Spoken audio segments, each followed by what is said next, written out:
faithful. Dapat tama, dapat tapat, mula sa DTI ito.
In our day-to-day life, we face small actions that can make a big difference for the environment and for our pocket.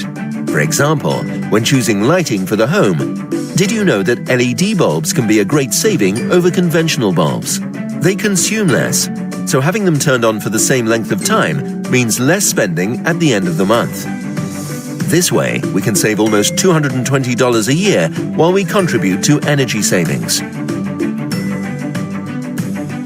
For short trips, the bicycle is a better option than the car. Aside from saving money on gas, the bicycle is a zero-emissions vehicle, while the car consumption increases as you go, emitting up to 1.7 kilograms of carbon dioxide every 10 kilometers. In the kitchen, we can also reduce costs. A simple action like covering the pot while cooking, saving of 25%, or even 50% if we use the pressure cooker. This way, we can save the money here covering the pot and using the pressure cooker.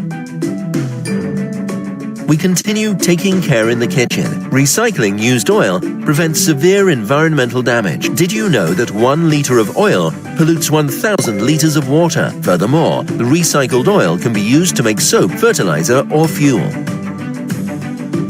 When shopping, we can contribute to sustainability. Always look at clothing labels and buy fair trade products which guarantee respect for biodiversity and the workers who have made the garment.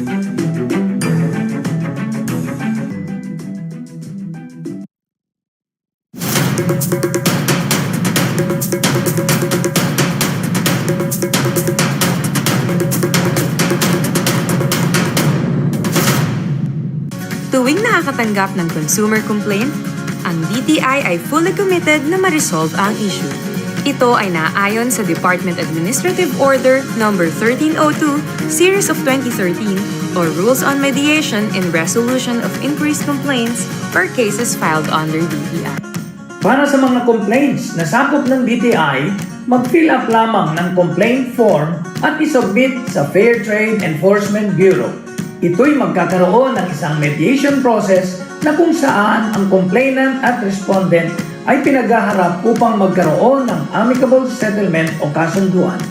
Sa ilalim ng Consumer Act of the Philippines, ang mga mamimili ay may karapatang humingi ng repair, replacement, or refund para sa depektibong produkto o kung sila ay naka-experience ng imperfect service.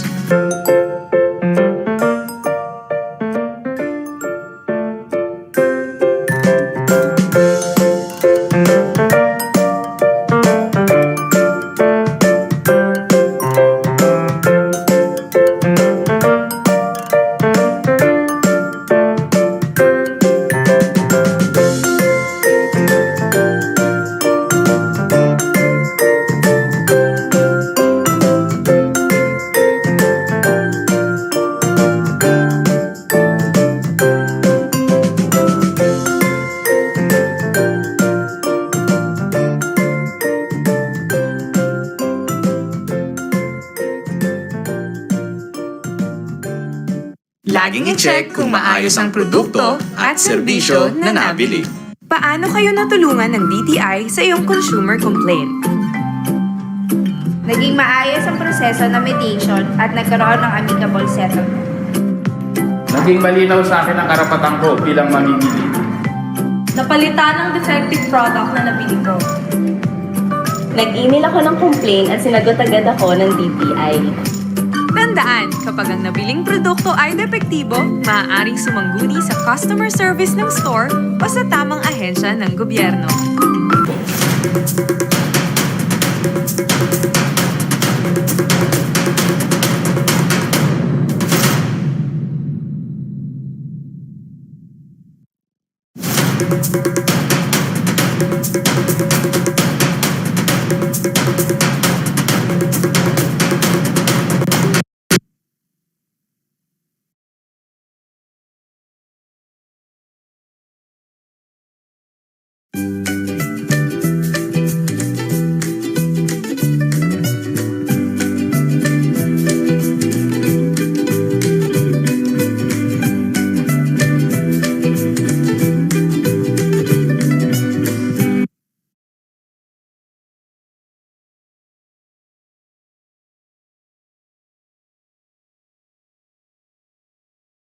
Mabuti na maging maingat at matalino sa mga binibili natin ngayon. Tulad ni Marie, nararapat lang na maging mapanuri ka bilang mamimili para masigurong ang mga produkto o serbisyo na binabayaran mo ay naayon sa Consumer Act of the Philippines. Meron tayong batas na nagtatakda ng panuntunan pagdating sa mapanlinlang, hindi makatwiran at hindi patas na kalakalan. Itinuturing na panlilinlang ang paglalagay ng benepisyo o sangkap sa label na wala naman sa mismong produkto. Ang produktong ibinebenta at sinasabing ito ay sumusunod sa pamantayan, may taglay na kalidad, uri o modelo, subalit ang katotohanan ay wala, ito ay isang uri ng panlilinlang. Pati na rin ang mga produkto na luma o segunda mano pero ibinebenta bilang brand new. Itinuturing na panlilinlang ang pagsasabi na maaaring bilhin ng produkto o serbisyo pero hindi naman pala maaari. Ang ibinebentang produkto na naiiba sa mga patalastas ay panlilinlang din. Itinuturing na panlilinlang kapag sinabi mong may inilagay ka o ginawa sa produktong binili pero ang totoo ay wala naman. Kapag sinabi na kailangang ayusin ang produktong nabili mo, subalit ang katotohanan ay hindi naman kailangang ayusin, ito ay panlilinlang din. Itinuturing na panlilinlang kapag sinabi ng nagbebenta na ang presyo ng produkto ay sulit dahil makakamura ka, subalit ang katotohanan ay wala naman itong pinakaiba. Ang pagsasabi na mayroon na walang warranty ang isang produkto o ang paglalagay ng disclaimer of warranties ay isang panlilinlang kung mali ang warranty terms and provision nito. Itinuturing na panlilinlang ang paggamit ng imahe o pangalan ng isang tao, association o grupo upang magbukha na suportado nila ang ibinibentang produkto, subalit hindi naman. Ang Consumer Act of the Philippines ay mayroon ding mga panuntunan para maprotektahan lalo na ang mga mamimili na may kapansanan o ang mga taong hindi marunong bumasa at sumulat laban sa mapagsamantalang kalakalan. Kabilang narito ang pagpilit na pumirma sa isang kasunduan kahit hindi mo naiintindihan ang mga nilalaman nito. Kaya ipinapayo na huwag pumirma sa isang dokumento kung hindi mo ito lubos na nauunawaan. Itinuturing na hindi makatwiran kapag itinaas ng nagbebenta ang presyo ng isang produkto para sa piling mamimili lamang. Hindi makatwiran ang pagkumbinse na pumasok sa isang kasunduan kahit alam ng nagbebenta na wala sa kakayahan ng mamimili na bayaran ito. Ang pagpasok sa isang kasunduan na ang makikinabang lamang ay ang nagbebenta ay hindi rin patas. Maaari mong iulat ang mga mapanlinlang o hindi patas na pagbebenta o kalakalan sa mga wastong ahensya ng pamahalaan. Tandaan, maging mapagmatsyag at gawa ng aksyon ang hindi patas na pagbebenta.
Magandang umaga po to all Recording in progress. participants here in Zoom and to everyone joining us via Facebook Live sa ating 174th session ng DTI Consumer Care webinar on consumer rights and responsibilities.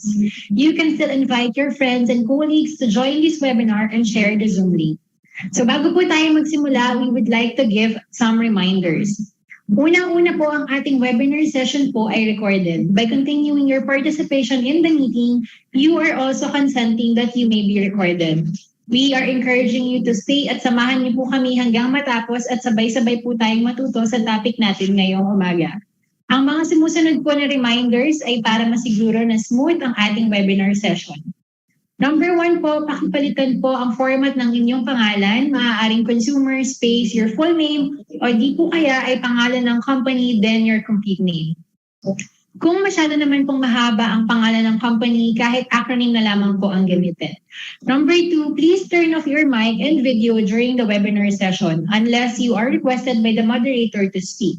Pangatlo po, para sa mga tanong, we are encouraging everyone to click the raise hand button to directly address the speakers during the question and answer portion, or you may send in your questions through the chat box. At panghuli po, para sa mga naka-touch screen device, please avoid drawing or making annotations on the screen para po hindi madistract ang ating speakers at ang iba pang mga participants. So once again, magandang umaga po sa ating lahat. Ako po si Sarah Margaret Hoson from the Consumer Policy and Advocacy Bureau, and I will be your moderator for today's webinar. Without further ado, let us begin this webinar session by singing the Philippine National Anthem to be followed by the invocation. Mga kababayan, ang pambansang awit ng Pilipinas. Kayang magiliw, elas ng sinangalan, alam ng puso, sa dinig mo'y buhay. Lupang hinirang, tuyagan ng magiting, sa manlulupin, di ka pasisingil, sa nagatang tulog sa simoy at sa langit kaw-bagaw, ay ginatang tulagaw, isang bagayang minamahal, ang isang matawad mo'y tagumpay na nag-iibig, kami tuwing at araw niya kailan pa may di magdidilig, lumalang araw ng waragin pagsinta, buhay langit sa piling ko. Ang inigaya na partay mga amin, ang mamatay ng dahil sa'yo.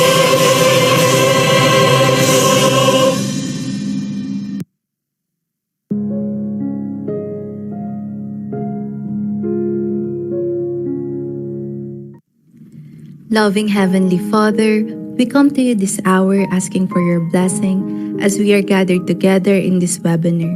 May your blessings of wisdom and guidance be upon us all for the sharing and impartation of knowledge and skills by our resource speakers, facilitators, and moderators. Bless also the participants so that they would be able to glean the information from this activity and share what we have learned in the spirit of your generosity. Lord, we bring you our prayers, our commitment, our gifts to you this day. Let us who have a keen dedication and awareness of your creation have courage and conviction that we are able to contribute to the sustainability of the earth. Inspire us as we make choices so that we will recognize the impact our lives have on our environment and our human family around the globe. Pour out your blessings upon us today, Lord. May each of our actions reveal our awareness that we are partners with you in the creation and sustainability of this earth that you have given to us to appreciate and enjoy. We ask this in the name of your Son. Amen.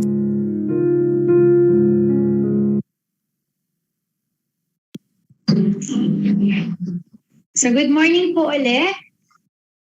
For today's webinar session, ang topic po natin ay consumer rights and responsibilities. So for our session today, we are very fortunate to have our capable speaker from the Consumer Policy and Advocacy Bureau, none other than our OIC Division Chief from the Advocacy Division, Ms. Marie Camille B. Castillo. Good morning po, Ms. Camille. The floor is now yours. Thank you, SM. All right, I'll unmask myself. Balik ko na lang. Okay. Good morning, everybody. Magandang umaga, Filipino consumers. And I'm really happy to be with you today. Hindi lang po as an organizer, but the same time as a speaker. No? And we were thinking, sino man dapat magsalita ng consumer rights and responsibilities? I guess it's the CPG, no? Ang family namin from the DTI, from the Consumer Protection Group, is the supposed speaker, supposed expert for this. And why are we having this today? I'm sure that all of you have the understanding already what these consumer rights and responsibilities are. But we are having a refreshed session, no? And we would like to present to you once again these 8 rights and these 5 responsibilities in ways that each of us as consumers would have simple yet impactful understanding on the concepts and circumstances. I'm sure nako-confuse kayo with all the platforms that we have right now. So we would like to provide you more understanding on these consumer rights and responsibilities. So our session reads, let me just share with you my presentation.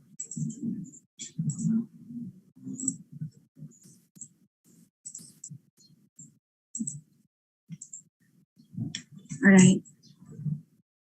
Our session reads, no, from the social card that we disseminated a week ago. Alam mo ba ang iyong karapatan at responsibilidad bilang consumer? But I would like to pose a challenge to each of you, no, today, and inquire instead, are you exercising your rights and are you performing your responsibilities as consumers? No? It says, ginagamit mo ba ang iyong karapatan at ginagawa mo ba ang iyong responsibilidad bilang consumer? As we proceed with our interaction this morning, bear these questions in mind and check how you can be more involved as consumers. So have you ever wondered how these consumer rights and responsibilities started? No? Sana naisip niyo yun, no? Kasi kami rin dito sa DTI, bakit ba natin to ginagawa? And why are we advocating these rights and responsibilities? So it began in 1962, no? When the late US President John F. Kennedy spoke to the US Congress and outlined a vision of consumer rights. This resulted to the Bill of Rights, no, which first introduced the 4 consumer rights, which are right to safety, right to information, right to choose, and right to be heard. Then in 1984, the United Nations expanded these rights into the 8 consumer rights that we know now. These ones, no? So those ones with the stars are the first 4 consumer rights that the US initiated, no, for discussion at the same time for response and address. So when consumer assert their rights, they are protected against unfair business practices and of course market abuses. Okay. So there's the Consumers International, no? The Philippines is a member of this group, and through the DTI and the Consumer Protection Group, the CPAG, it is a global membership organization for consumer groups that was created in 1960.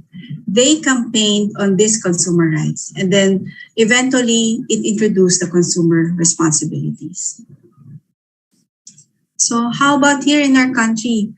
So the consumer rights are mentioned in the 1987 Philippine Constitution. No? So it says there that the state shall protect consumers from trade malpractice and from substandard or hazardous products. And then the LGUs were tasked to protect the general welfare of their constituents. And then in 1992, the Republic Act 7394 was issued, which specified the rights of consumers and provides the responsibilities of businesses or merchants.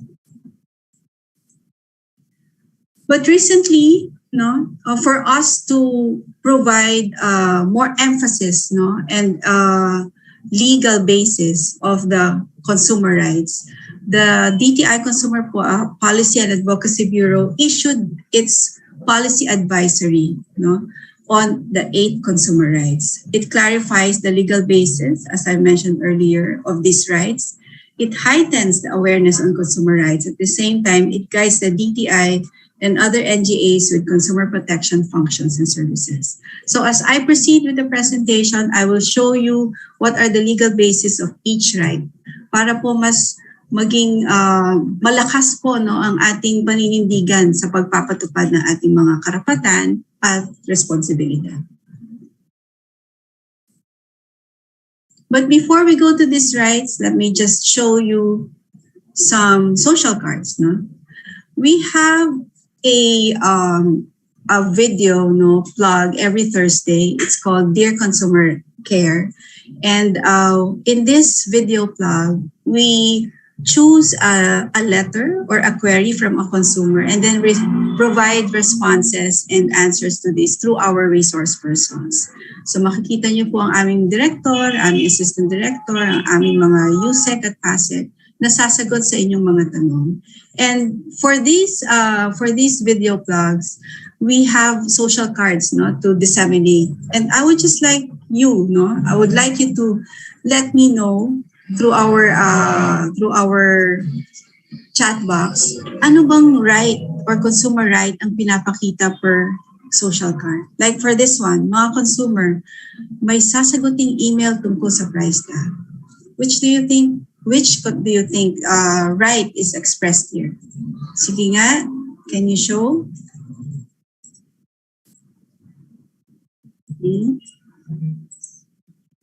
Anong consumer right ang sa tingin nyo you can identify with this social card? Please answer. May mga consumer, may sasaguting email tungkol sa price tag. Tapos abangan sa Huwebes. So every Thursday at 6 p.m.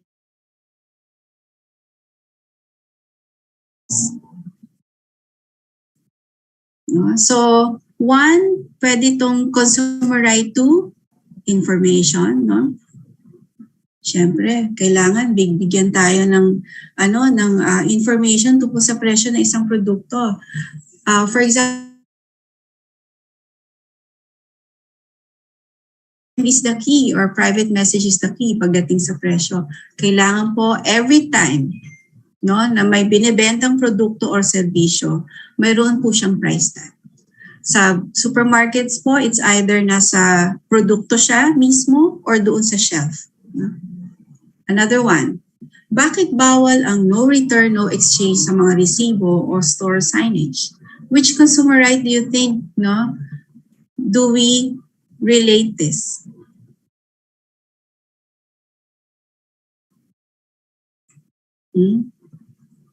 Okay, so pwede pong consumer right to redress, Dahil po kapag meron tayong defective product, kailangan alam natin na pwede naman po magpagawa or repair, pwede siyang refund or replace. Another one, thank you for those who are answering. Nakatanggap ka ba ng produktong iba sa iyong in-order? Which consumer right do you think relates this? Social card. So, may in-order ka through online, pagdating sa'yo, iba palang itsura niya. So, you were expecting a small bottle siguro bottle siya ng, or a certain product. And then, biglang soda ang dumating sa'yo. So, right to, redress ulit, di ba? Pwede rin right to information. And another one, sa pagbabayad, maaari ka bang pumili kung cash, credit, o debit card, o kombinasyon nito? Anong right yan? I think this is the most powerful right that we have as a consumer. Very good, right to choose, no? Yes, pwede tayong pumili. Kaya nga sa dami ng produkto in the supermarket or from the department store, tayo lang ang pwedeng magsabing, this is what I want or this is what I need to buy. Wala namang makakasabi sa atin what to purchase, no, but ourselves. And syempre, some guidance from the family, but in the end, tayo rin ang magdidesisyon. And another one, ito muna. May PS mark o ICC sticker bang nabili mong electric fan? Anong right ito? Right to safety. No? So dapat po, at this time, you already know which products should bear the PS or ICC mark. And sa pagbili nito ng mga produktong to, dapat po, before you buy them, you double check these marks. No? Siguro po, pagdating nyo sa bahay later, or probably in the office right now, or in school, you can check the electric fan. Meron ba siyang PS or ICC mark? That's your right to safety.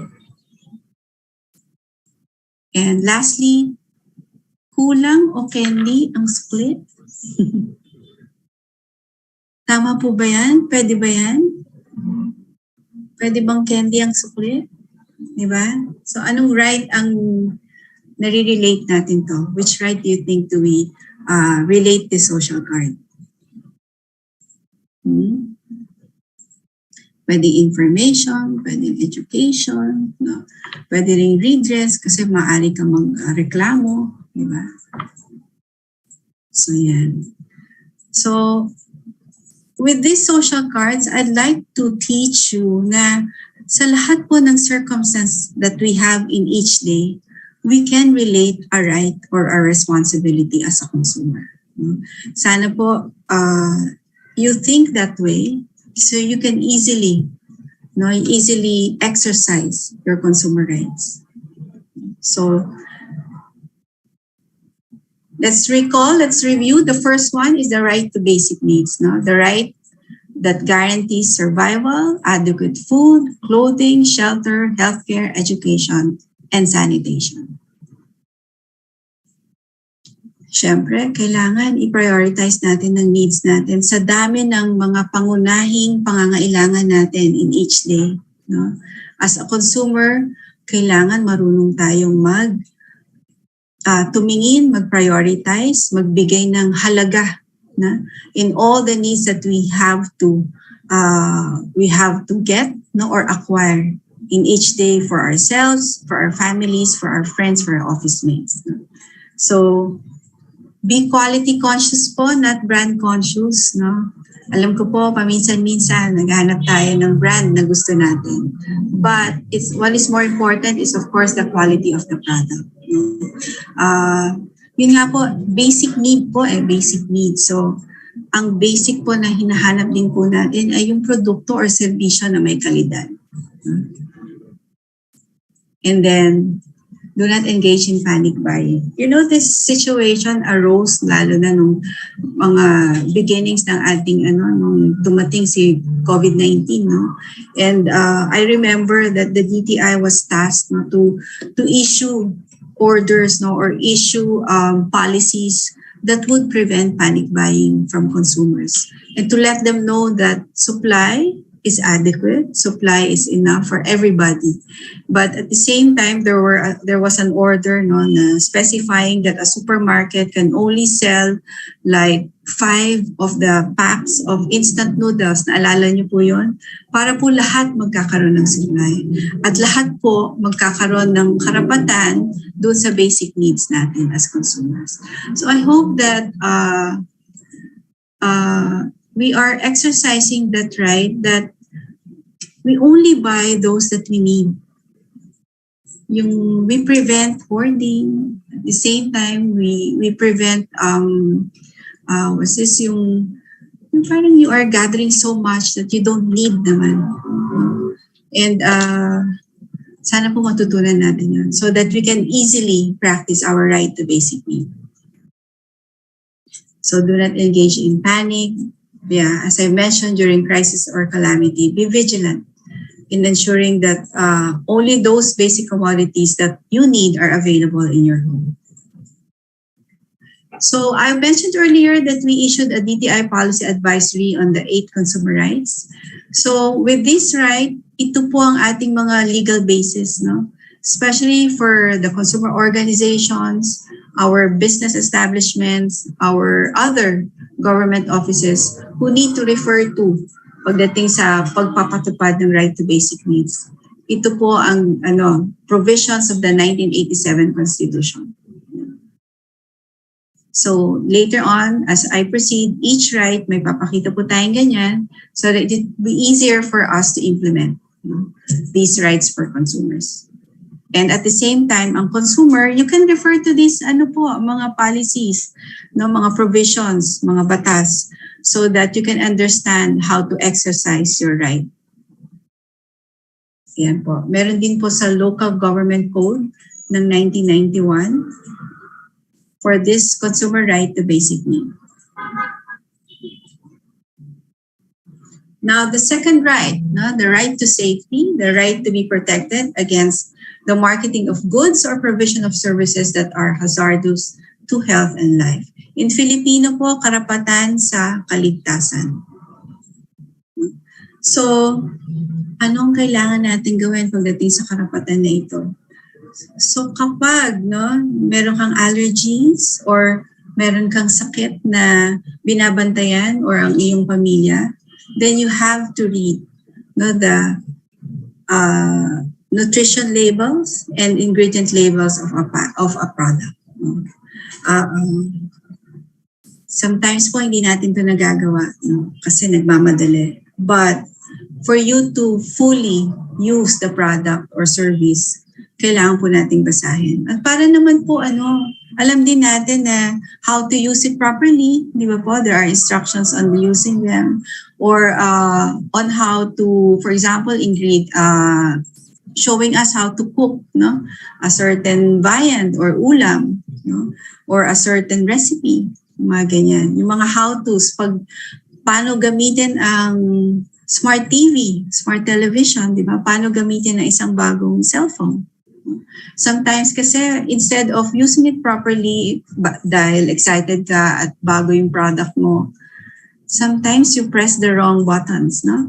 Or sometimes you use it improperly kasi hindi ka sumusunod sa instruction. Okay. So again, ask someone who knows how to operate the products instead, no? Like ako, I'm a mom, I'm a nanay. I usually request my daughters, my husband to help me in using a new product, no? Sometimes I request my brother who works in a phone company, to help me in addressing a certain complaint. Yung mga ganyan din. Keep products out of children's reach, no? Katulad ng electric fan. Alam niyo po, tinitest ng DTI yan, yung pagpasok ng finger doon sa fan guard, no?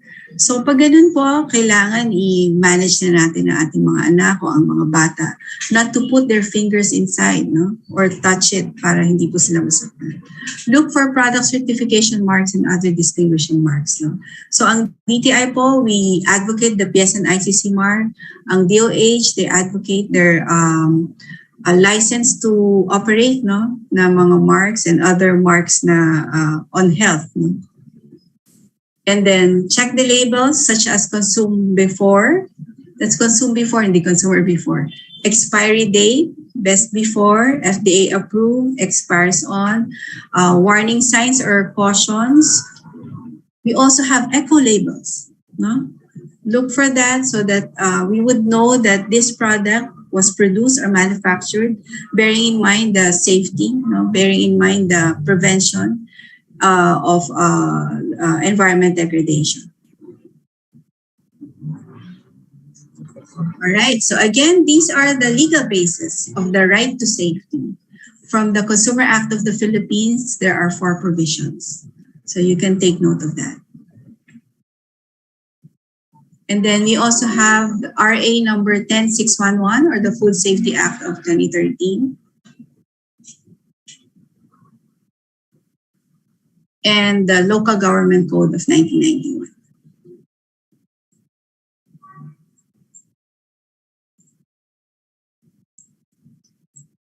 So I'd just like to stress on the product certification marks that the DTI issues to manufacturers and importers when their products have successfully complied with the requirements of the Philippine National Standard.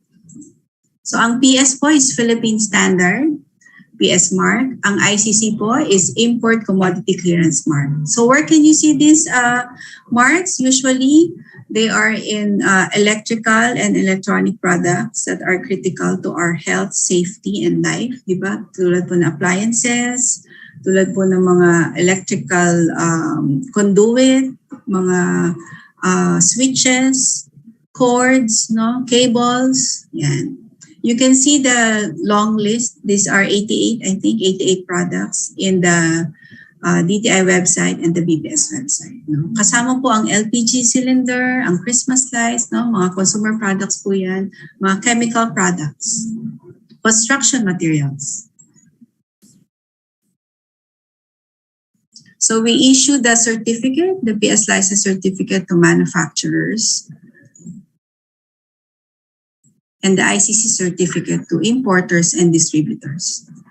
Ang ating pong business establishments, you can request this from your suppliers prior to your purchase of their products. Bakit po? Because you are also responsible in making sure that our consumers only buy these critical products with the PS and ICC marks. Okay, next right is our right to information. Ang karapatan sa patalastasan o impormasyon. It is the right to be protected against dishonest or misleading advertising and labeling, and the right to be given the fact and information needed to make an informed choice.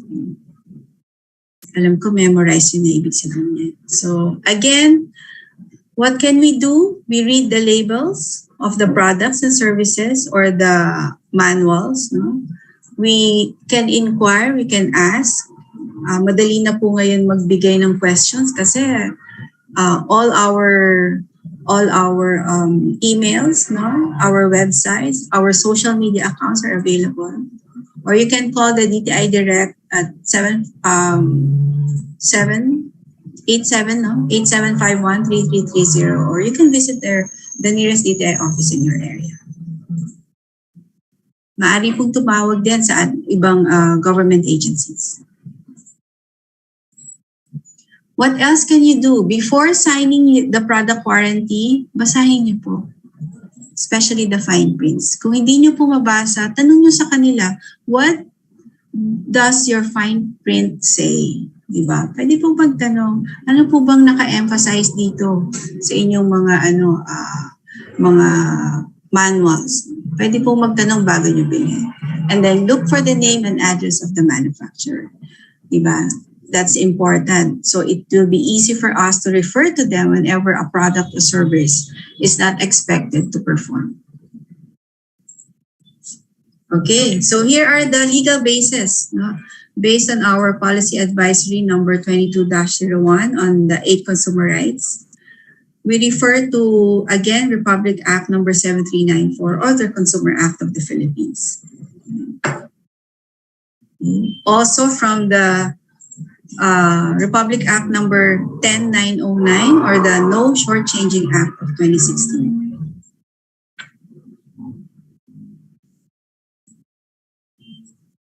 So this is an example of a label where nutrition facts are specified.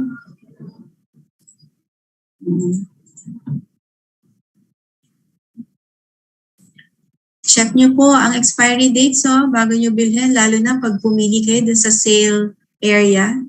Di ba may ganun sa mga supermarkets or department stores? Usually, they put products on sale because malapit na po yung expiry date niya. So if you think that you can consume the product in a month, tapos ang expiry date niya is, let's say, May ngayon, sa July, then you can buy it. Just make sure na you consume it before the day. Then that could be a good sale for you, di ba po? Okay. Another right, number 4, is our right to choose or karapatan na pumili. Earlier, I said this is the most powerful right that we have. No? Kasi ikaw yun decision mo yun, and kahit na gaano ka katagal mag-isip or you think about why you are buying this product, you can do it. And then you decide on later on which one to buy. Di ba po? The right to choose. The consumer right to choose products at competitive prices with an assurance of satisfactory quality.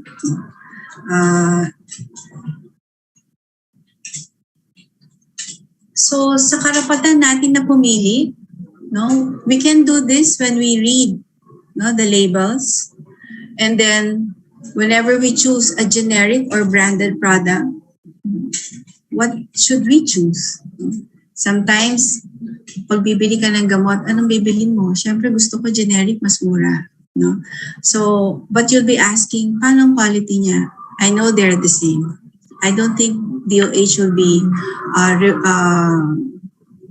be reminding us, no, to purchase generic products or generic drugs when these products do not have the same efficacy with those branded medicines, di ba po? Canvas before buying, naku, ayaw na ayaw po ng mga, usually po ng mga lalaki ito. But I know there are already many of those males out there who also do this. Kasi syempre, mas maganda mag-canvas muna bago bumili. Kasi kahit na sabihin mong 10 pesos lang ang difference ng price nila, still you can save 10 pesos, which you can buy pandesal with or bread, di ba? Or you can also buy a ball pen from it, 10 pesos. If product testers are available, try them. Kung mahilig tayo sa ganyan ng mga Pinoy. So let's use these testers so we can easily make a decision on which product to buy. And then be wary of special offers like free items or buy two, take one. So as I've said earlier, be cautious, no, in buying sale items. You check muna. Masarap bumili sa sale, di ba po? But you check and make sure that this product will work out for you. So what are the legal basis for the right to choose? We can see it from the Philippine Competition Act or the Republic Act number 10667.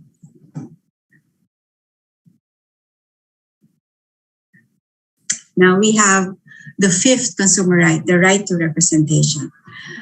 Ang karapatan na dinggin, no, or to be heard. No? The consumer right to express consumer interests in the making and execution of government policies. Alam niyo po, we appreciate very much the participation, well, firstly, the presence of our consumer organizations in the country. That's why we urge you as consumers or as individuals to join these consumer organizations. If there are no consumer organizations in your areas, you can create one. No? Create one, because this will be a powerful platform for you as consumers to voice out your concerns, to voice out your needs. No? Kaya nga you take time to attend public hearings and consultations. At first, as an individual, pwede po kayo mag-attend ng mga ganyan. Libre po yan, wala pong bayad. No?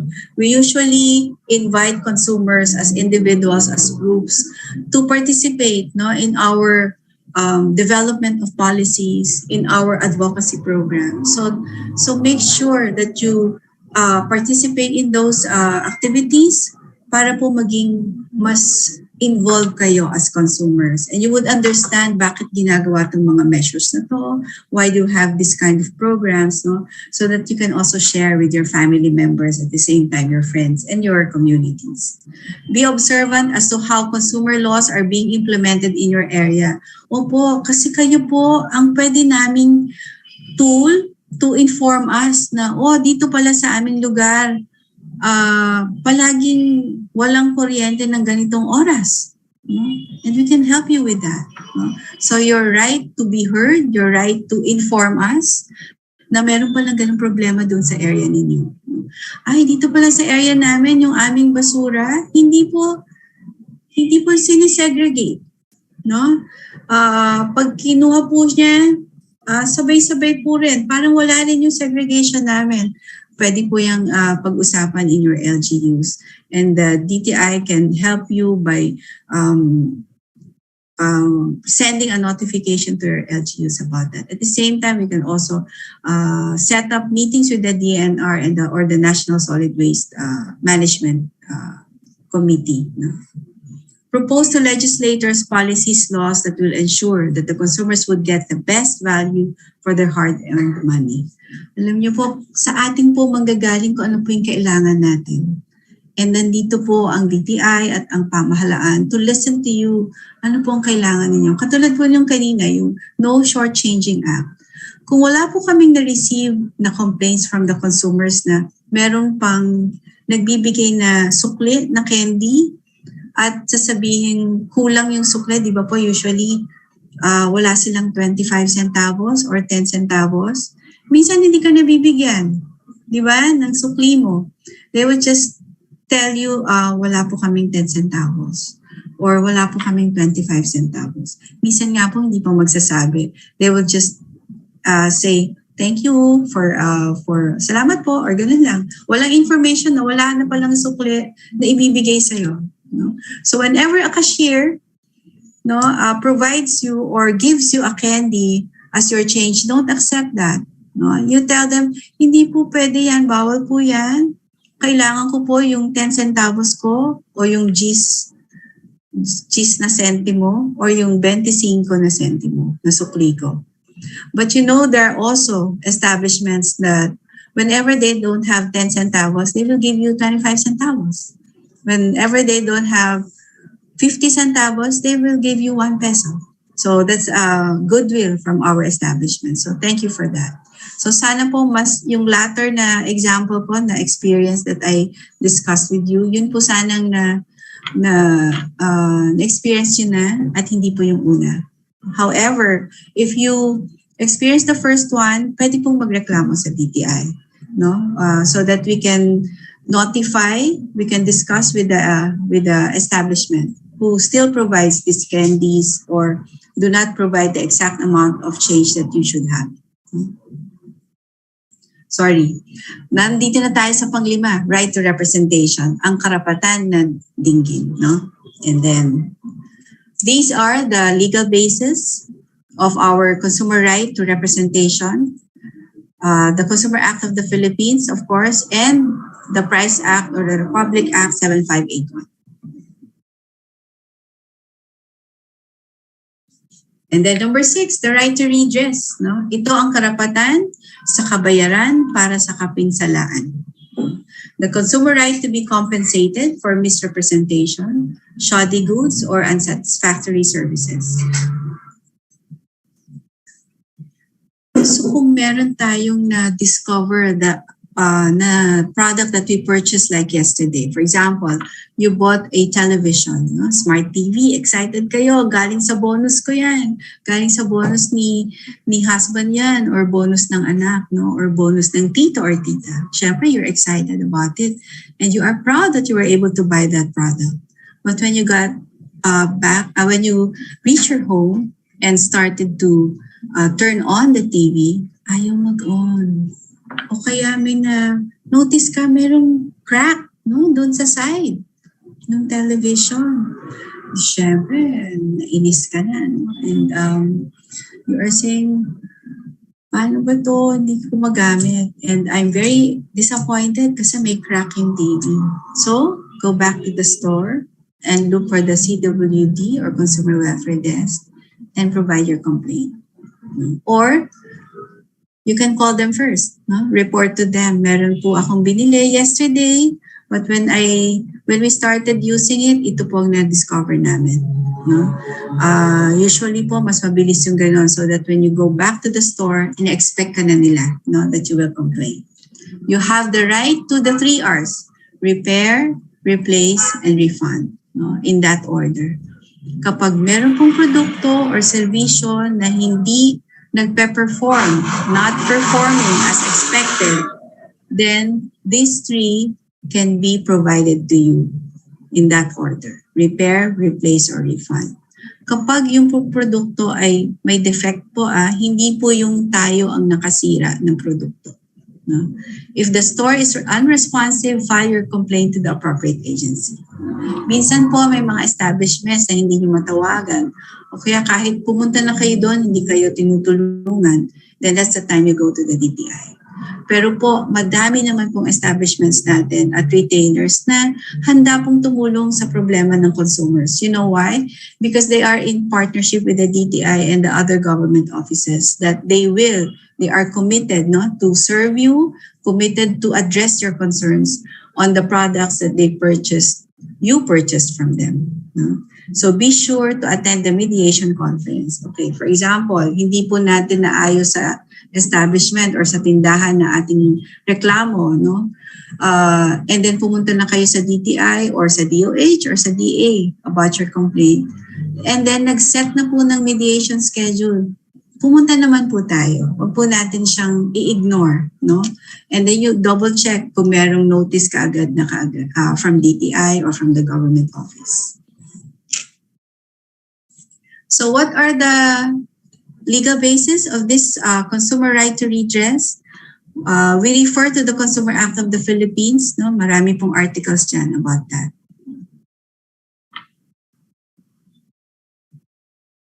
And we also refer to the Intellectual Code of the Philippines.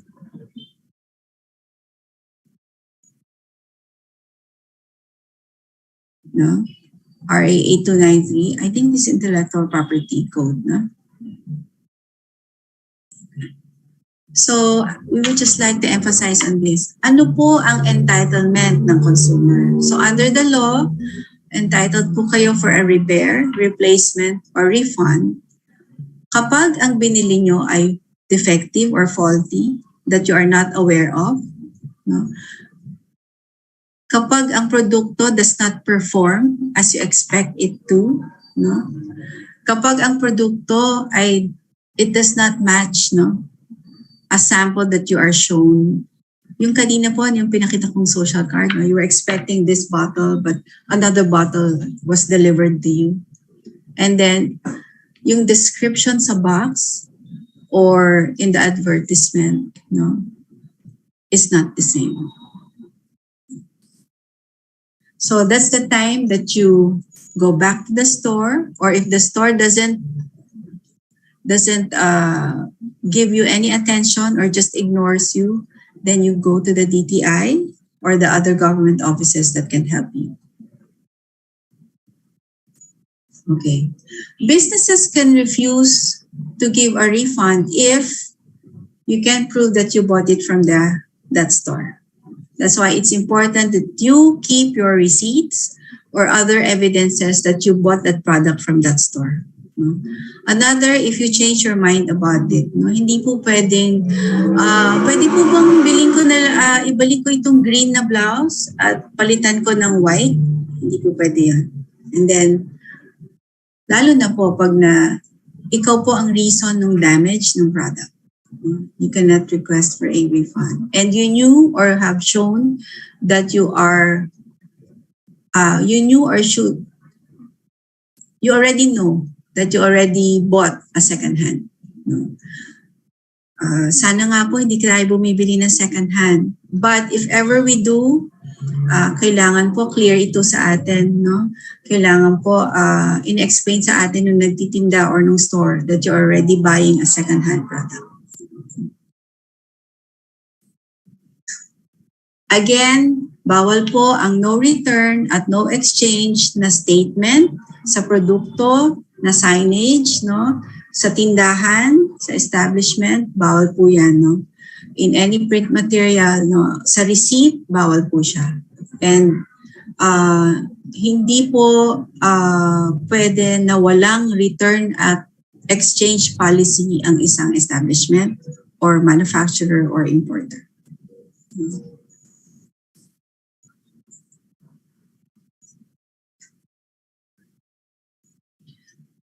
Sana po maintindihan natin as consumers, no, that this is a prohibition, that this is not allowed, no, that you are you are allowed, you have the right to return a product that is defective and receive repair or replacement or refund. Okay. The number 7, right to consumer education. Ito ang karapatan sa pagtuturong pang-mamimili. No? The consumer right to acquire the knowledge and skills necessary to be informed, to be an informed consumer. So what do we do for this right? Of course, no, we have to read, to listen and watch. We need to involve ourselves and participate in consumer education activities, just like this one. So we are very appreciative to those who always attend our webinars. Alam niyo po, we do this because we would want you to be educated consumers at the same time responsible ones. So invite your family members, invite your office mates. Ano naman po ito, we have our videos of our Consumer Care webinar series from our Consumer Care Facebook account, at the same time from the DTI YouTube. You can easily refer to them. Pag na-miss nyo po kami, let's say you are busy next week, you're saying na you can't attend, maaari po siyang balikan because the videos are available.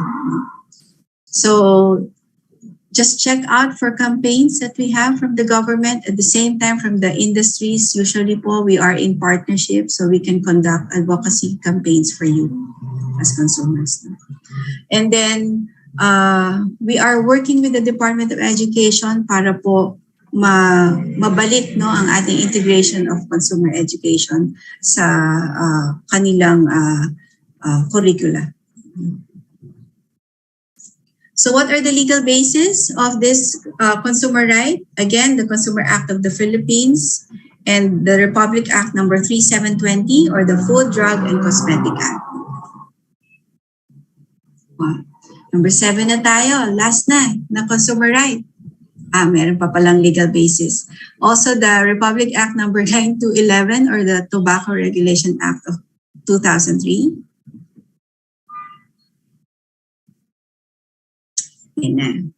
Ang number 8 o ang huling karapatan ng natin bilang consumer, the right to a healthy environment o ang karapatan sa malinis na kapaligiran. The consumer right to live and work in an environment which is neither threatening nor dangerous and which permits a life of dignity and well-being. So what do we do as consumers? We practice the 3 R's of environmental protection. Reduce, reuse, recycle. Kanina po, 3 R's yun in the product purchase. Now, it's the 3 R's of environmental protection. Alam ko po, paulit-ulit na lang to. Bakit? Because we need everybody to do this. Hindi lang si nanay, hindi lang si tatay, hindi lang si lolo at si lola. Lahat tayo, no? At hindi lang ang pamahalaan o ang gobyerno. Lahat po tayo bilang consumer. Have an iron hand on polluters and violators. How can we do that? Maari tayong magsumbong. No? Maari tayong mag-report. And then conduct constant monitoring on natural resources. From our own backyard, we can do this. We can also do this in our communities. Pag nakita nyong wala palang trees, wala palang puno sa ating komunidad, why not start a tree planting activity with your family members and with your neighbors? Alam ko po, we can easily do activities for this one, but carefully think about it para po masustain natin. At the same time, we can involve others in these programs. If you think you cannot create an activity, then join those activities that are already being conducted. Wala naman pong bawal yun. Libre po yan usually. So again, be a consumer that's conscious about his or her environment. These are the legal basis of the right to a healthy environment, the Consumer Act of the Philippines, the Ecological Solid Waste Management Act of 2000. Now we go to the responsibilities of consumers. There are 5 of these, ang critical awareness or ang responsibilidad na mapanuring kamalayan. The consumer responsibility to be more alert and questioning about the use, price and quality of goods and services. No? Maari naman pong magsabi na kung mahal ng ating mga mga produkto, no, tumaas na naman. We can always say that maaring may mga yung statements tayong ganyan. Pero sana let's put action into it, no? Let's put action into it. If you think, no, yung ating binibiling sardinas ay mas mahal doon against sa SRP na binigay ng DTI, i-report natin. Report natin yung tindahan or grocery store or supermarket para po ang DTI can visit that store or supermarket and then verify. Ngayon, kung na-verify natin tapos tama nga ang report mo, mataas compared to doon sa SRP that we listed, no? Then, call namin ng attention nung tindahan, nung supermarket, at the same time nung manufacturer. So, tulungan niyo po kami, no? Tulungan niyo po kami in monitoring our supermarkets, no? As you purchase your products, no? In monitoring our department stores, no? Our drug stores, our grocery stores, no? Kasi sa report nyo, doon lang po namin nalalaman, ay meron palang ganitong produkto sa tindahan na yan or sa area na yan. So help us in doing that. Be critically aware and then report to us. And then another responsibility is action. The consumer responsibility to assert ourselves and act to ensure that we get a fair deal. As long as we remain passive consumers, we will continue to be exploited. Ito ang responsibilidad sa pagkilos. No? Kung hindi nga po kayo mag-report ng produktong meron palang depekto na kakabili nyo lang kahapon, wala pong mangyayari. Di ba po? So, sana po healthy tayo so we can act. No? So we can act right away on our complaints. Another consumer responsibility is the responsibility on social concern, no? To be aware of the impact of our consumption on other citizens, especially the disadvantaged or powerless group, whether in the local, national, or international community. Ito ang responsibilidad sa pagmamalasakit na panlipunan. Hindi lang naman po tayo ang consumer, ang nabubuhay, di ba po? There are others who are also with us in living in this planet. So, sana po meron tayong kusa, meron tayong care, meron tayong, ano po bang Tagalog ng care? Meron tayong, we always think about others when we do an action para alam natin kung ano yung impact ng ating what we say, what we do, no, what we do as an action. Pag ganun po kasi, there is this thinking na palagi sana sa benefit ng madami, hindi lang ng ating sarili. Di ba po? And the fourth consumer responsibility is on environmental awareness. Ang responsibilidad sa kamalayan sa kapaligiran.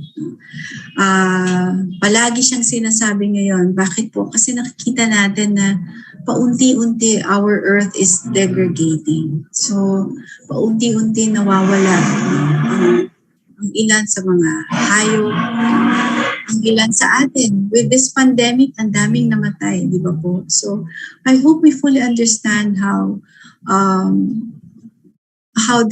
the consequences of our consumption can affect the lives of others. Lalo na sa ating kabuuang kapaligiran.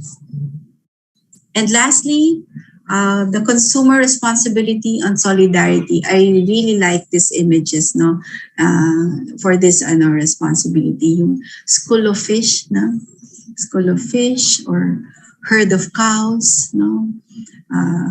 Ang responsibilidad sa pagkakaisa. The responsibility to organize together as consumers to develop the strength and influence to promote and protect our interests. So again, we appreciate very much our consumer groups, our consumer organizations. Sumali po tayo sa mga ganitong grupo para po mas isa tayo, mas united tayo sa ating boses bilang consumers. So I have mentioned to you, I have discussed with you the consumer rights and responsibilities. Ito po, meron po I came across a a module, no, showing us a summary of the rights and responsibilities. No, on your left you have the consumer rights, and then in the middle you can see a description of these rights, and then on the right, what are the responsibilities? No, how you can be responsible in implementing or in exercising these rights. I will not discuss this one by one because I'll be sharing this presentation to you, but I appreciated this module, no, this copy. I hope you can do too. It's an easy reference as consumers, no, regarding your rights and responsibilities. I would just like to share with you po, no, ang ating consumer complaints na na-resolba. No, we received, of course, and resolved here at DTI. We would like to commend, no, the commitment and dedication of the Fair Trade Enforcement Bureau of DTI, ating brother, sister, at the same time, ang mga opisina po ng ating regional operations group, no, sa regions at provinces. Sila po ang nagre-receive. Kami po, kasama rin pa lang si Pap. Kami po ang nagre-receive na inyong mga reports at complaints at mga queries, and at the same time, we address them for you. No? So for 2019, if you can see, no, through mediation, ang na-receive is 6,582. For 2020, hindi lang po siya nag-double. Ito po yung during the pandemic, yung peak ng pandemic, no? More than double po ang na-receive po natin. And then in 2021, medyo bumababa siya kasi normalize tayo. Pero marami pa din, no, compared to 2019. No? Meron po kaming number of days in resolving your complaints. No? And ito po ang numbers or figures, no, that are resolved within 10 days. And then yung mga ito po ang figures na na-resolve ba, na umakyat sa adjudication kasi po hindi na-resolve through mediation. And then we were able to resolve in 15 working days. So pakita ko lang po, ano-ano po yung provisions sa batas, no, ng mga reklamong pinapadala nyo po sa amin. No? These are the ones, no, we have 12. Natures of complaint. Ang pinakamadami po, no, ang Deceptive, Unfair, and Unconscionable Sales Act. Ito po yung mga panlolokong mga practices, no, ng ating mga business establishments sa ating mga consumers. So yan po ang pinakamadami namin na-receive, no, from 2019 to 2021. And then liability for products and services kasi nga po may depekto. And then product warranty, so on and so forth. So, wag po kayo mag-alala kasi po ina-actionan po namin ng inyong mga reklamo at queries. No? Sana po nagkaroon po kayo ng experience na we do act on them. If ever nagkaroon po kayo na experience na hindi maganda, no, na hindi na-expect from DTI, let us know po kaagad para we can easily respond to it kahit na sinabi nyo ng dati pa nga po yun. So we can, we can recall and we can go back naman po. So again, these are the figures for DTI. Marami po kaming nare-receive na hindi under DTI. So ano pong ginagawa namin kasi wala po kaming mga instances na hindi dapat tinatanggap ang complaints, no? We implement the no wrong door policy. We accept them and then we refer to the correct agency po. Pakita ko lang po what are the examples of queries that we receive and the complaints. We receive them through email and our social media accounts such as the Consumer Care Facebook. Why am I showing this to you? Kasi po I would like each of you to know that if you have problems as consumers, andito po ang gobyerno para sa inyo. No? Pwede rin po magpadala sa 8888, no, sa Malacanang. And then ang Malacanang po pinapadala sa amin. We are here for you as consumers, as establishments. No, pag may problema din kayo as establishments, as retailers, we are here to assist you in clarifying policies and in responding to reports or complaints. So very soon po, magkakaroon na po tayo ng Philippine Online Dispute Resolution System. Magkakaroon po ng transitioning, no? Yung mga walk-in, mga calls ng mga tanong at reklamo, gagawin na po natin online lahat. Para po magkaroon po tayo ng active participation sa ASEAN naman, no? Sa iba't ibang bansa na katabi natin na neighbors natin. And then lastly, as consumers, assert your rights, perform your responsibilities. So you can reach us through our consumer care social media accounts and through the DTI Philippines and the DTI website. You can also call us, no, through 8751-3330 or our mobile number 0917-834-3330. Binigay ko rin po yung aking mobile number dyan. If you have questions or if you need help, dyan po ang aking email address and cellphone number. Wag lang po mag-request ng load. Hindi po ako makakapagdala ng load sa inyo. All right. So good day, everybody. I hope you were able to get something from me today. I appreciate you very much for joining our session today. Salamat po. Good morning. Okay, so thank you po for that very informative presentation, Ms. Camille, and for sharing with us po our rights and responsibilities as consumers. That's our right to basic needs, right to safety, right to information, right to choose, right to redress, right to representation, right to consumer education, and a right to a healthy environment. Very good! First again po, maraming salamat po and good morning po ulit sa ating higit na 240 participants here in Zoom and to everyone joining us via Facebook Live. So before po we proceed with the question and answer portion, short reminder lang po sa ating mga participants to stay muted unless you are addressing the speaker or the moderator directly. So please be also informed po na makakapag-download po kayo ng copy ng presentation material after you accomplish the client satisfaction form that will be posted in the chat box section.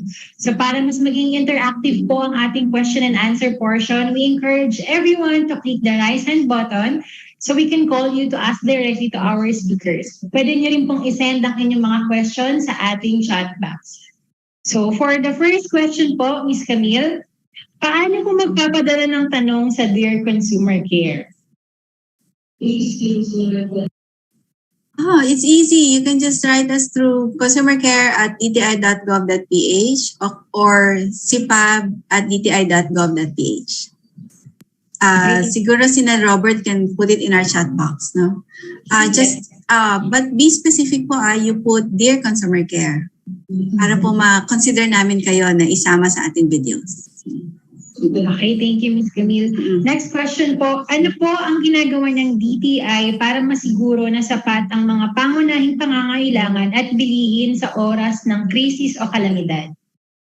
Alam niyo po, sorry, okay na? Alright. Hindi po mag-isa si DTI, no, whenever there's a calamity or crisis. Kailangan po as one government, we work together.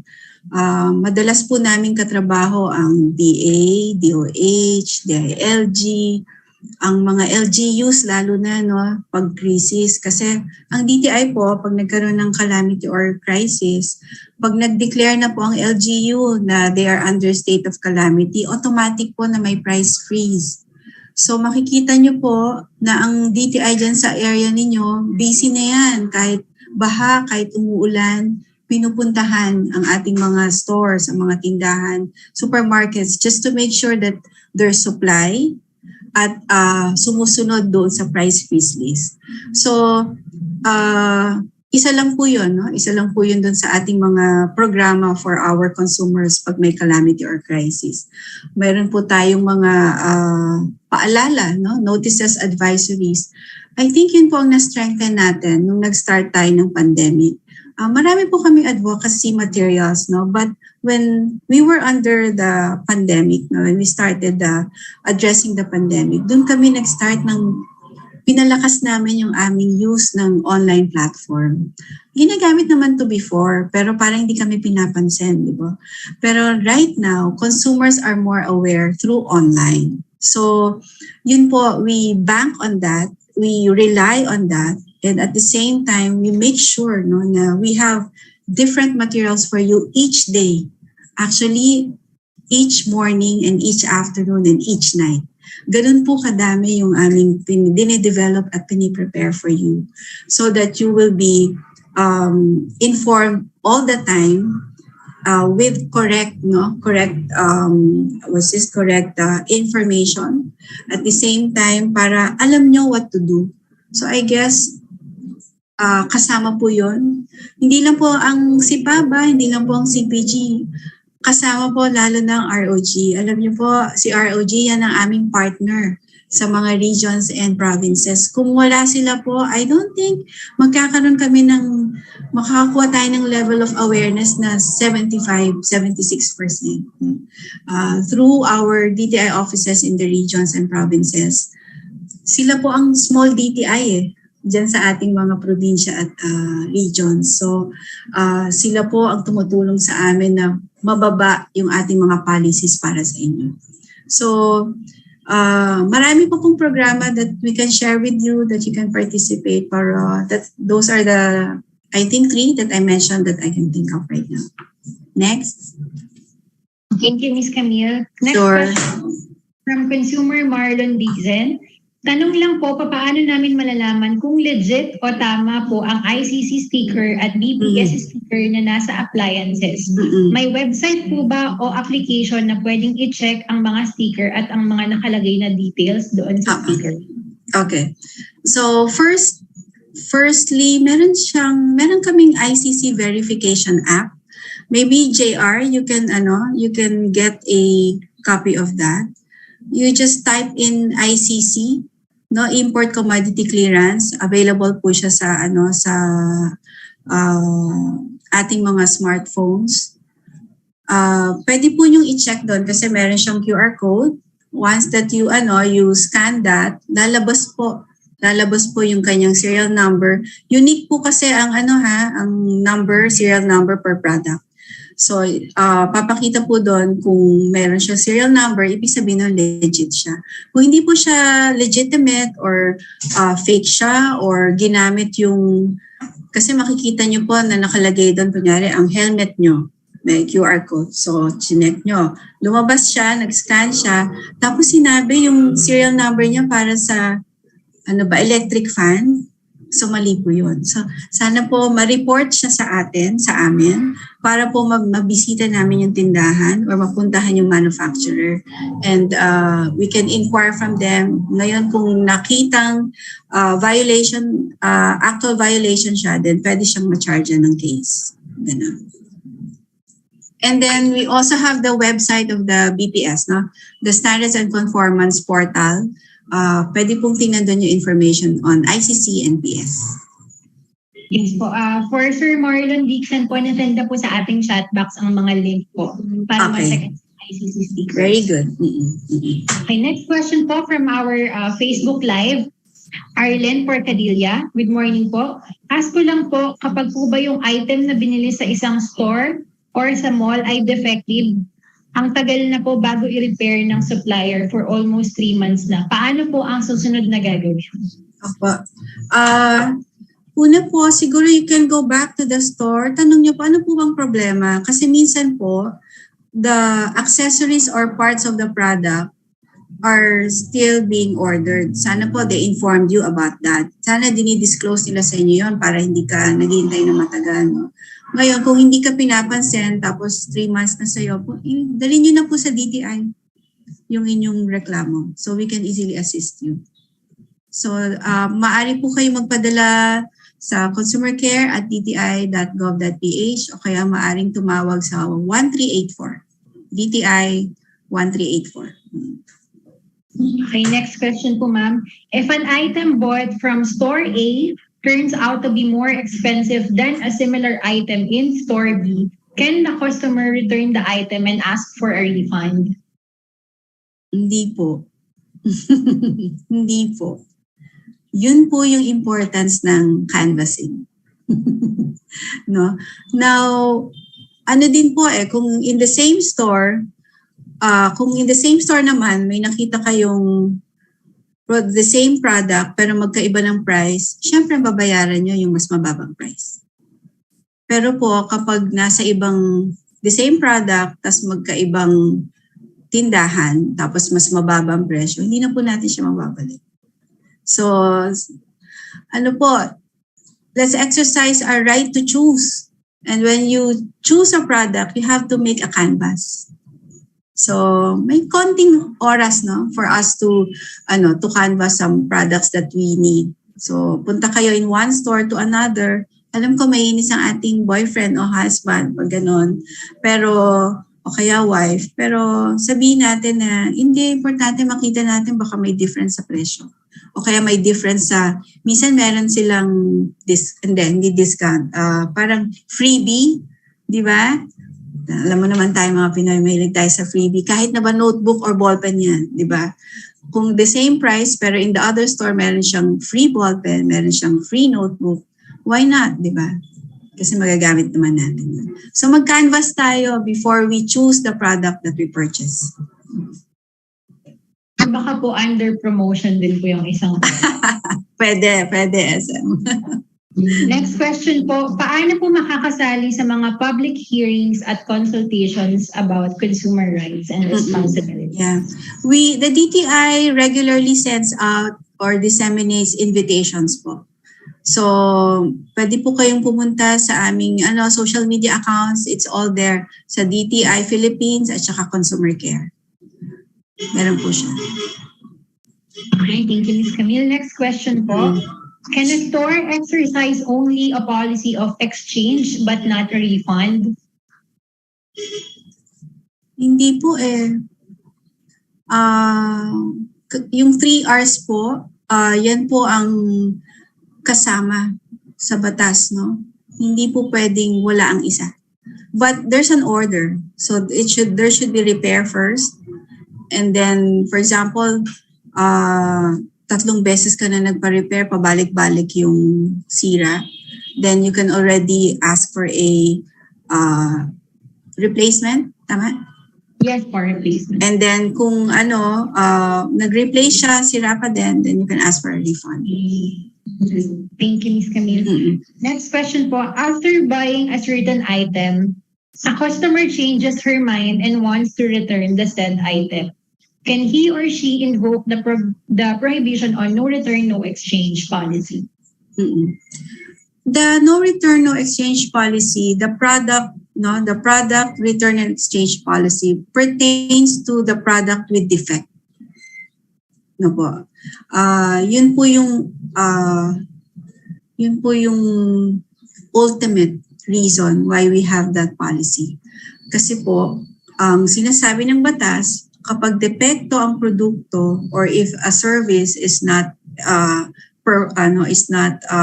provided as expected, then pwede po tayo mag-request for a replacement or a repair or a refund. So,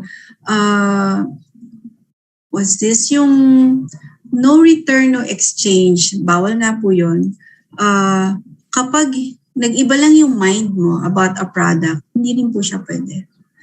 However, there are establishments, di ba, who has goodwill, to listen to our consumers and exchange the product. Alam niyo po, ang dami ko na experiences na ganyan. And I'm very appreciative about that. Tayo namang consumers, huwag na kagad munang magsungit. Di ba, courteously we request. Kasi sabihin mo, alam niyo po, nakabili ako ng, let's say, na black na dress. Ang requirement pala sa school is blue. So is it alright po ba na ipapalit ko yung kulay? Kasi po ang change of mind sa kulay, hindi po siya considered na pwedeng ipalit. No, you cannot request for a or you cannot demand for an exchange kagad, no? Kasi wala namang pong sira yung product di ba? So you request courteously, and I'm sure that store or establishment will grant your request. So thank you for the establishments who do that. And I hope you continue to do that, no, to serve more consumers. So tuloy nyo lang po yun. Good job. Thank you po. Next question po. If the defect is due to mishandling on the part of the buyer, can he or she still return the item and demand for exchange or refund? No. If the damage is caused by the consumer, you cannot request for a replacement of the product. Essential na po, hindi po siya kasama. Kaya dapat po, when you open up a package of a new product, be careful. O kaya first time yung gamitin, be careful so that you will not damage it. I know you're excited, no? Kasi nga, you bought it from your hard-earned money. Pero ingat lang when you handle the product. Next question po, can you give tips po to avoid misleading advertisements? To avoid misleading. Okay. Ako po, you know what I do? I check on yung feedback from others. That's one. Sana you make time for that. For example, you're interested in buying, let's say, some books, no? So you check if there are feedback on that specific website, no, that sells that kind of books. O kaya look at their you check on their product return and exchange policy para siguradong protected ka. Let's say you bought a book and then nakita mo there are missing pages, then at least alam mo that you can easily go back to them and report na there's something wrong with the book, no? Kasi meron silang product return and exchange policy. Make sure also that there's yung name in the of business, their business address in the website, contact details. So it would be easy for you to inquire about the product or the product that you purchased from them. It's these tips are parang run on the mill, it's just always there. Pero we usually forget. Di ba po? Kasi wala tayong time. But as responsible consumers, you make time. These are very simple information, but you take note of them when you purchase a product. Kahit maliit pa, kahit mura lang. But take notes. So it's easy. Sana po you have I keep a notebook. I know it's so nerdy. Pero I do that. I list down everything. O kaya I keep all the receipts. Yun lang, syempre, magtatapon na, meron kayong retention time. Baka naman 5 years na yung resibo. Pero sometimes kasi 5 years na nga, nagamit ko pa. Like yung for an air conditioner or yung past experience ko, yung when we bought a bed, tapos natago ko yung receipt niya. Nagamit ko siya kasi nagkaroon ng crack in bed. So, naayos pa siya. Things like that. Just know how to keep them, no? And make sure na when you keep them, hindi yung ma-erase yung information. Ang dami kong kailangan as consumers. But for sure, when you do these things, it will be for your benefit. Okay, thank you po. Follow-up question po from consumer Marlon Dixon. Tanong ko lang po, paano po kaya ang mga binibili sa mga online platform, kagaya po ng nabili namin nakaraan na solar lights para po sana sa aming chapel. Wala pa pong 2 weeks o 1 week, sira na po agad. Bali, 2 po ang nabili na amin. Papaano po kaya o saan po magpa-file ng reklamo? Sa DTI po, consumercare@dti.gov.ph, Maaari din po kayong tumawag sa 1384 para mabigay ang information ng report ninyo. Solar lights, alam ko ang DOE checks on some of these establishments of these products. Maaari din po tumawag sa DOE. So sana po, hold on, SM. When you buy your products online, make sure that you have all the information about the store, no, the establishment or the website that you purchase your product from. Para sa kanila po kasi kayo unang lalapit eh. Diba? Kasi sila yung gagawa ng produkto. Sila po ba nag-install ng solar lights o kayo na? Diba po? So, pag ganon, get all the contact details. Tapos, before you make a purchase, you tell them, pag nagkaroon po ba ng problema, maaari po ba ninyong gawin ito? Yung magtanong lang kayo ng mga ganon, mag-clarify with them. O kaya pag meron po bang problema yung product nyo, pag nasira ba in 10 days or in 2 weeks, can we still call you to verify or to inquire? Maganon po kayo para po alam nila na, ay, sinabihan ko to ng ganito, so dapat ganito ang service ko sa kanya. You know, after sales service is very important, especially for products that are being installed. So, inquire about those things. Hi, thank you, Ms. Camille. Next question po. Saan po kami makakakuha ng SRP ng mga products sa grocery? Sa DTI Provincial po ba? And paano po ba ang SRP? By province po ba ito or by municipality? Okay, very good question. Ang SRP po is suggested retail price. No po. Ito po yung presyo na galing po sa manufacturers. Hindi po ito galing sa DTI. Bakit po nagiging si DTI ang naglalabas ng SRP? Kasi po, ang DTI, nire-review po ang submitted na SRP ng produkto. Okay, ganito po. Ang lahat po ng produkto, opo, may SRP. Pero po, ang DTI, DOH, at DA, at DOE, at DNR, meron lang pong ilang produkto na binabantayan ang SRP nila. So, ang DTI po, meron pong basic necessities and prime commodities na nakalista no, sa Price Act or Republic Act 7581 na binabantayan natin. So, yung SRP po na binabantayang produkto ng DTI, yung listahan ng presyo na to, makikita po nasa website siya ng DTI. No? Can you provide the website? Ayan. Siguro po you can provide the link, JR, of yung sa Price Watch. And then, dahil nasa website na, ang ating pong regional and provincial offices can easily access them.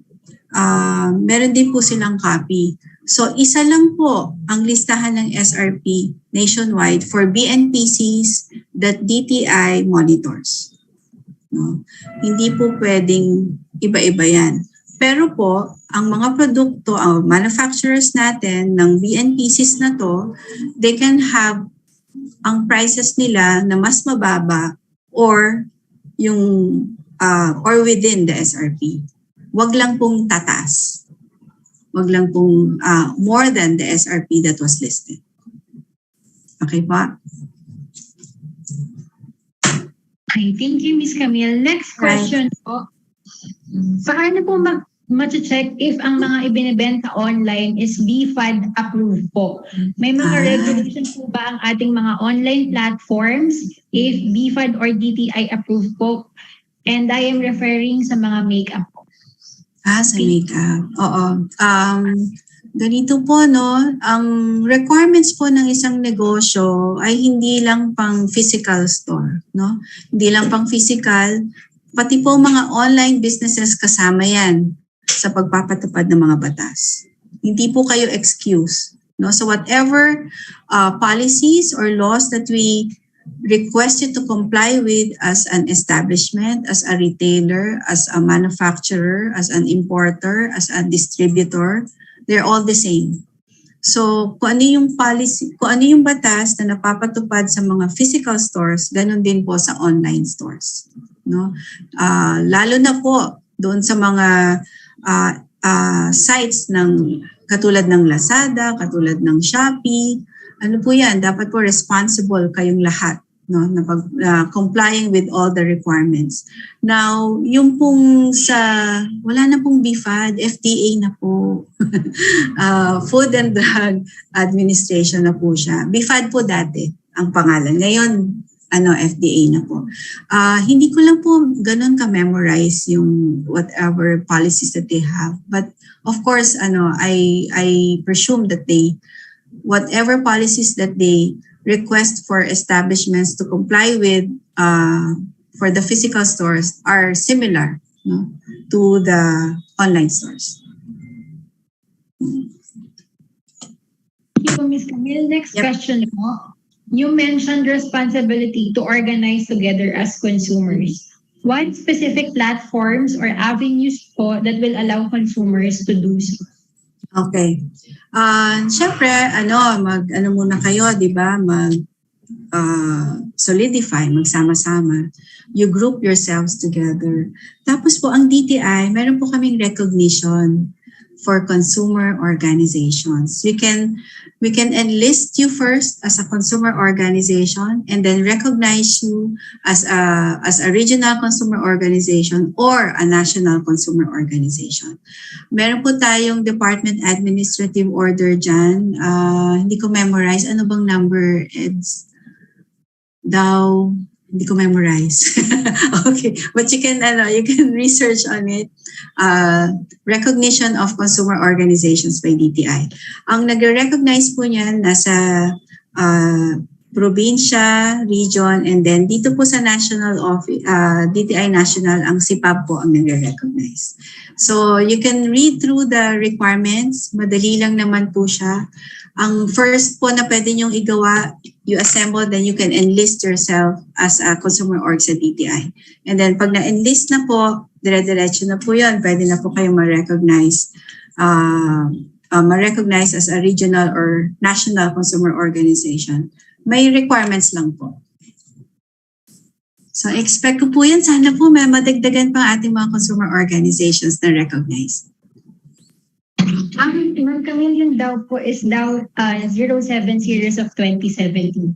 Ayun, DAO 07 2017. Thank you, SM. Next question po from Judea Electrical Products and Hardware Materials. Ask ko lang po, halimbawa po ay may bumili ng bumbilya and na-test naman po na okay. Pero pag uwi po ng consumer, namatay na daw po ito. Maaari pa po ba namin palitan yun? Yes. Yes.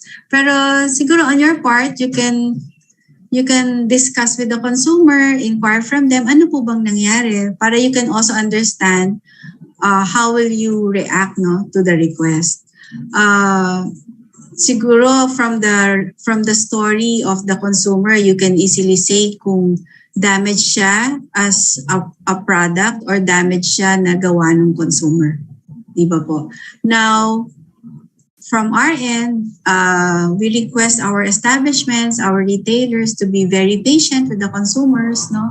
At the same time, if, for example, na you were able to prove na na-damage pala niya, siguro on a case-to-case basis, you can consider na palitan yung produkto.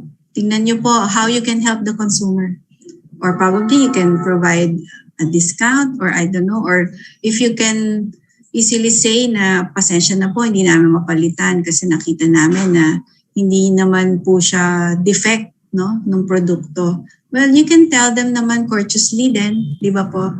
Huwag tayong makipag-away din sa consumer. So, it's really up to you as a retailer, no, na how to check if the product has a defect, no, originally or na-damage siya ng consumer. And then you can discuss. You can discuss with the consumer on how to address the concern. Okay, thank you, Ms. Camille. Next question po from AcoServe Incorporated. Pwede po bang i-complain ang mga motorcycle dealers na hindi po nagbibigay ng key duplicate after 1 year of paying po in full? Sorry, ano yung first part, SM? I didn't see kasi may dumaan na jeep. Pwede na po bang i-complain ang mga motorcycle dealers na hindi po nagbibigay ng key duplicate kahit po fully paid na daw po yung motor? Is the key duplicate in the contract? Ano ba yun? Under agreement po ba yun?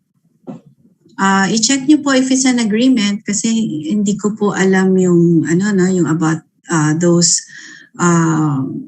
provisions na or those was this yung mga pinag-usapan nyo with the store, with the dealer and the consumer.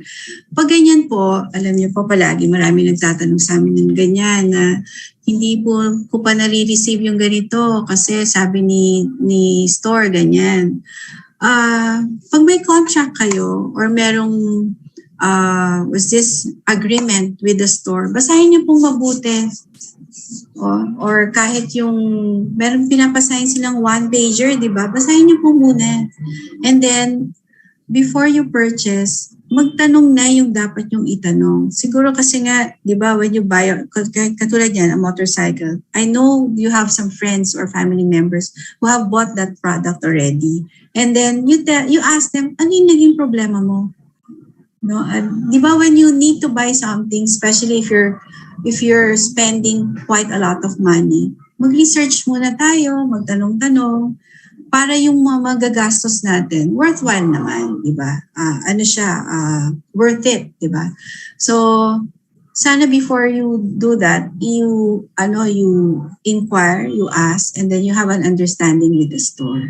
So, para pag nagkaroon ng katulad yan, wala pang duplicate key.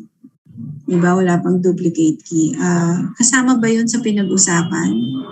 Kung kasama sa pinag-usapan or sa agreement, then you can demand for it. But if it's not, then pwede naman po tayo magpa-duplicate, di ba po?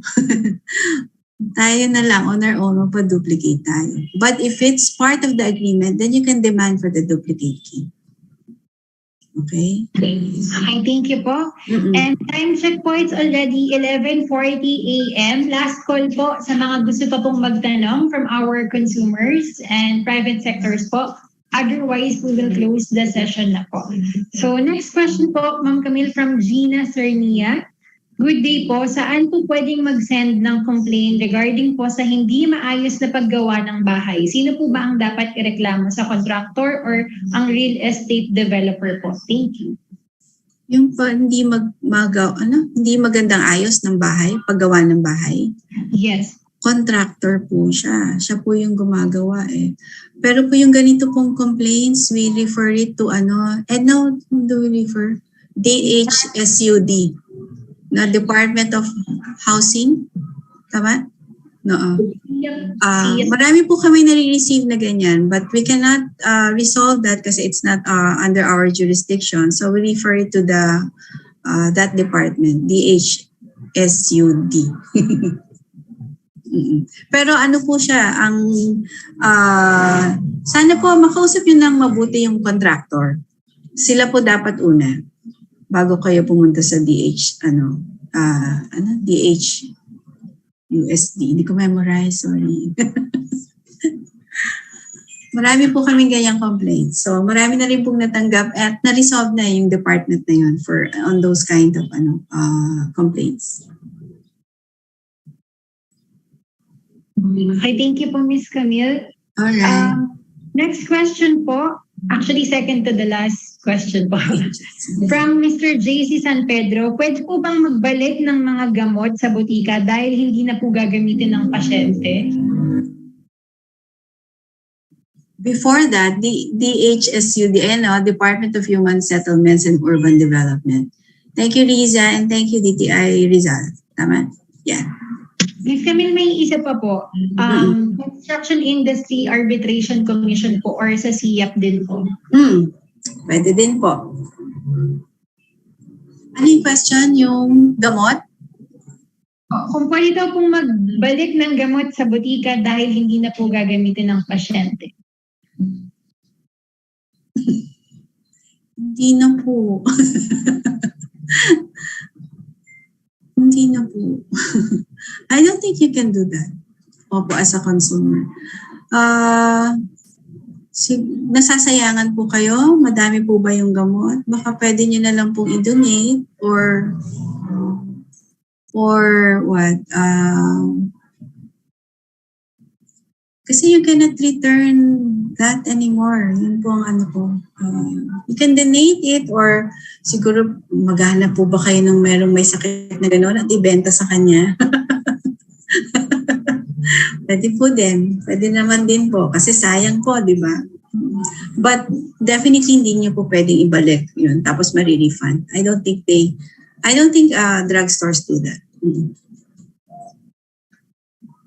Yes po, kasama po sa prohibition ng no return, no exchange po unless po defective or fake po yung... Or yung gamot is yung kaya lang kasi magte-test pa yan dahil gamot di ba? Kunyari nabili nyo siya na expired na pala, pwede yung ibalik. Okay. Last question na po, Ma'am Camille. Ma'am, ilang days po ba dapat ang required para ma-avail ang pag-return, replacement, and refund? Alam niyo po, yung 3 hours of product replacement and exchange, bumabagsak siya dun sa warranty provisions, no? Kasi titingnan ng establishments kung may warranty siya. Tapos kung may warranty, kasama yung part na yon or accessory, wala siyang bayad, di ba? Kung hindi siya kasama sa warranty, they can do it pero may bayad. Now, ang batas natin, ang nagsasabi din, ang Consumer Act, that there's also, yung sinabi ko po kanina, yung may date, may specific date and time, that's express warranty.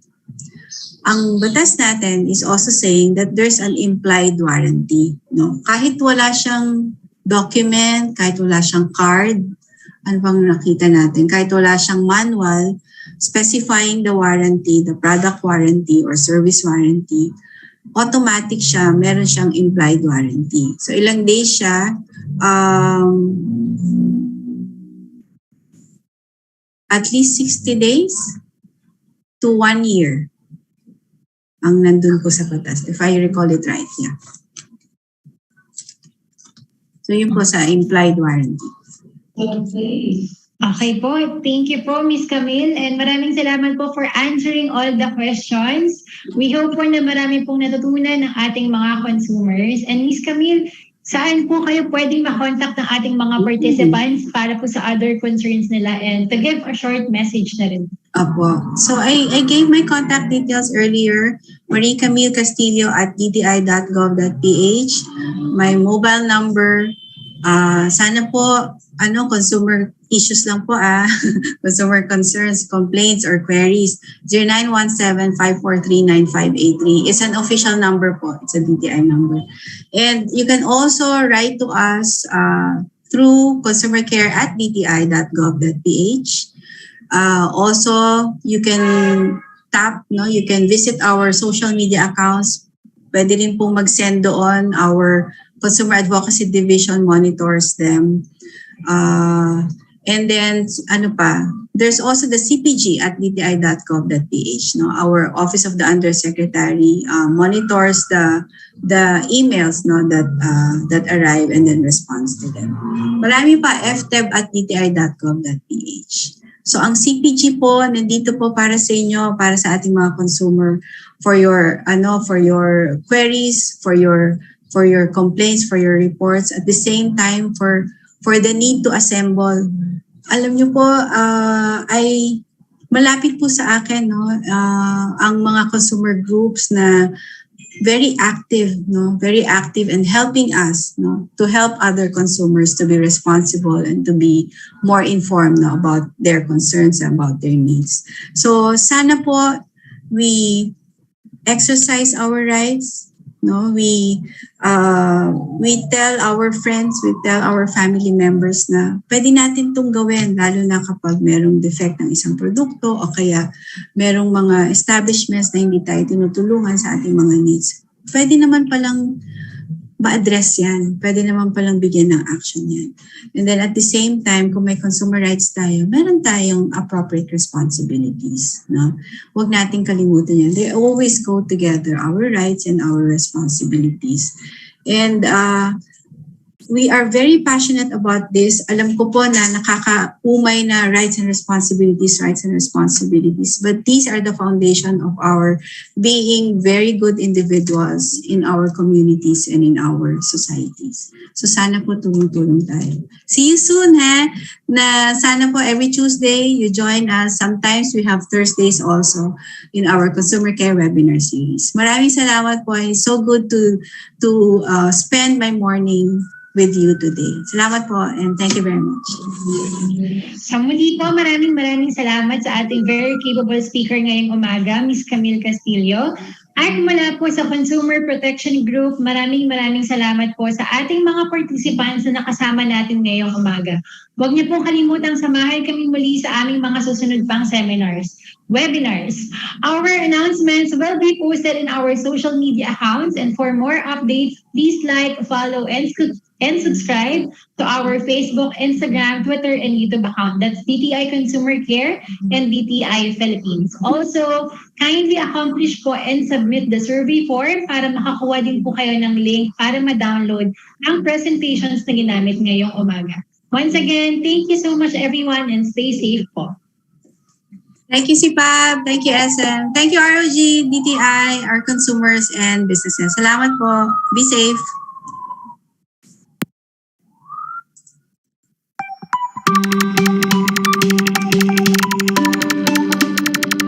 Para sa ating mamamayang Pilipino, para iwas daya dapat wais at alisto. Mainam maging mapagmatsyag at mapanuri tayo. Palakasin ang boses ng ating mga consumer. Dapat tama bawat presyo at serbisyo. Produktong pasado, lalo ang mga pangunahing bilihin. Ang kalidad ng mga produkto at serbisyo ay pangalagaan ng lahat, tayo ay panalo. Layunin ng DTI ito. Ipatupad Price Act 7581, Consumer Act 7394, Product Standards 4109, for Consumer Care at iba pa, kaya 1384. Ipalaganap karapatan at tungkulin. Kaalamang tama sa consumer ibahagi. Tulay sa kaunlaran, kalakalan ay palakasin. Ito ang pagbabago para sa ikabubuti natin. Dapat tapat bawat presyo at serbisyo. Produktong pasado, lalo ang mga pangunahing bilihin. Ang kalidad ng mga produkto at serbisyo ay pangalagaan ng lahat, tayo ay panalo. Layunin ng DTI ito. Ipatupad Price Act 7581, Consumer Act 7394, Product Standards 4109, for Consumer Care at iba pa, kaya 1384. Dapat tama, dapat tapat, mula sa DTI ito.